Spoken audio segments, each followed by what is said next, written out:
You have probably heard of the famous visual assistant from Apple's iPhone, Siri. Her name stands for Speech Interpretation and Recognition Interface in English. However, when translated into other languages, the word Siri doesn't have the same futuristic meaning. In the Georgian language, Siri is a word for cock. And no, we're not talking about a rooster here. Meanwhile, Siri can be pronounced in Japanese as buttocks. If Siri does evolve into a Terminator AI like Skynet, I hope she changes her name. Otherwise, I won't be able to hold my laughter every time I hear her voice. Facebook just announced that they would change their company's name into Meta, and the internet went wild trying to understand what the name means. However, the team that came up with the name may have ignored an important fact. Meta means dead in Hebrew. Did Zuckerberg skip his Hebrew class? Even the name Facebook can be translated to Chinese as Facebook, which means there's no choice other than to die. Considering that Mark is Jewish himself and his wife is Chinese, couldn't they take a look at the company's name? And Hebrew and Chinese are both classical languages with little changes throughout thousands of years. Is this just a random coincidence? Should we laugh or cry, thinking that Facebook may have another plan behind their names? Next, we have another big name in the tech industry, Nokia. To compete with Apple's iPhone back in the day, they came up with a new line of smartphones called Lumia. The name sounded really cool until someone looked it up in Spanish. Well, Lumia means prostitute in the Spanish tongue. Luckily, this is not a commonly used term and only appears in Spanish dialects with heavy gypsy influences. Still, when I say I paid $300 for my Nokia Lumia and its excellent services, and a wink, you can bet that people would misunderstand the phrase. It seems that there is a trend where tech companies just can't catch a break with naming their products. So often, the names just sound horribly wrong in other languages. For example, take the Apple iPhone 7 slogan, "This is 7." Hilariously, when this ad was shown in Hong Kong, Cantonese people couldn't contain their laughter because the slogan was read as, "This is male genital." Thanks to the complexities of Chinese languages, Samsung Galaxy Note 7, released just a month before Apple's product, also suffered from an embarrassing lost in translation. In Cantonese, the product's name sounds like a stick of the thing that makes a man a man. And to make matters worse for Samsung, Galaxy Note 9 came out and the same story happened in the Cantonese-speaking community.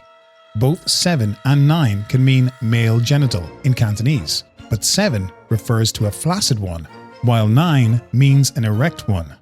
And when the Galaxy Note 7 had a tendency to explode due to a battery problem, the translation got even more embarrassing and hilarious. Maybe big tech companies should investigate more carefully before naming their products for the target markets, eh? That said, Chinese is a complex language, and many brands just didn't know what their names would be like in it. Peugeot, the famous automobile company, also has its name in Chinese, and it sounds just enough like prostitute in southern China. The pronunciations are very close, so people get mixed up all the time, and the company's cars keep getting dragged into dirty jokes. You may have learned about the word Laputa from the Japanese movie Laputa, City in the Sky, an enjoyable animated movie from Studio Ghibli. And maybe that is where Mazda took inspiration to come up with their line of Mazda Laputa. However, this word has a whole new meaning in Spanish, and it is not so innocent like in the movie. The Spanish meaning of Laputa is the whore, which is a very insulting word indeed. Fun fact, the word Laputa actually comes from the classic Gulliver's Travels by Jonathan Swift. In the book, Laputa was a flying island ruled by silly scientists, which may represent the rule of Britain over Ireland. The choice of the Spanish term might be intentional, which was a satirical way Swift could express his opinion on British rule. Britain equals whore. I'm sorry, British audience, please don't take it so seriously. Nissan also came up with a name that went wrong in Spanish. The Nissan Mako is a family-friendly line of automobiles, but the name is not so friendly. The word Mako actually means booger in Spanish. So the whole family is traveling in a big bugger together, I guess. Japanese are known to be fastidious and sophisticated, so how could this happen? While many companies think their brand names are cool, they may need to think it through before putting them next to other words. Passmore gas and propane sounds like someone is trying to release some gas from their bodies. Silent but deadly, and I would not like to stick around for that smell. When you read it quickly, Assault and Battery Fish and Chips sounds like an assault and battery, which is more like a street brawl than a restaurant's name. Well, maybe that's why the owner put that name on it. Next up, we have Morning Wood Company. Morning Wood? Even a non-native English speaker would know that this is slang for a word with 4 letters starting with D and ending with K, which rises strongly in the morning. Now I have to know what this company sells. Oh, they have a collection of handcrafted furniture and accessories, and their slogan is, no kidding, start every day with wood. This is an extremely popular soda in the tropical country of Ghana. The name means very good cola in its mother language, but that's definitely not the same impression an English-speaking person would get. Oh, do you know anything else about Ghana that went viral? These guys. Now, I have to admit, this is actually a kinda cool wordplay. Titanic sounds just like Titanic. But would you name a restaurant after a ship that sunk and killed more than 1,500 people? It may be a good love story in the movie, but still, come on. Sam and Ella's Chicken Palace may be a sweet husband and wife's name for a restaurant, but when read together, it sounds like salmonella, the bacterial disease that infects your body via the digestive system. And there goes everyone's appetite. You could name the restaurant as Ella and Sam's, you know? Next, we have Dumbass Taco.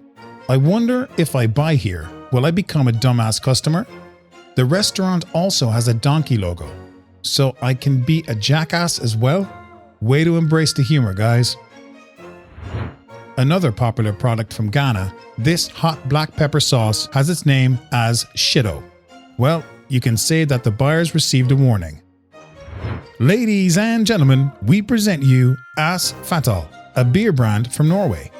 Can we assume that the beer is fatal for asses everywhere? In Finland, you can find extra large bags of potato chips called Mega Pussy, which is available in the country's large chain of KKK supermarkets. Man, maybe racism doesn't exist in Finland. Barf is a washing powder brand of Iran, which means snow in Farsi. But we all understand it's not that clean and hygiene in English. Next up, we have colon washing powder. Well, it sounds like a drug for your colon. Man, you could pick any influencer for your brand, but why did you go with Hitler?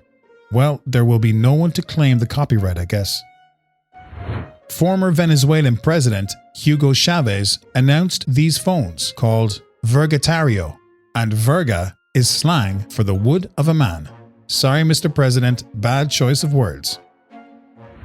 Spotted dick is the real name of a traditional dish from Britain, but still, how can you commercialize that name?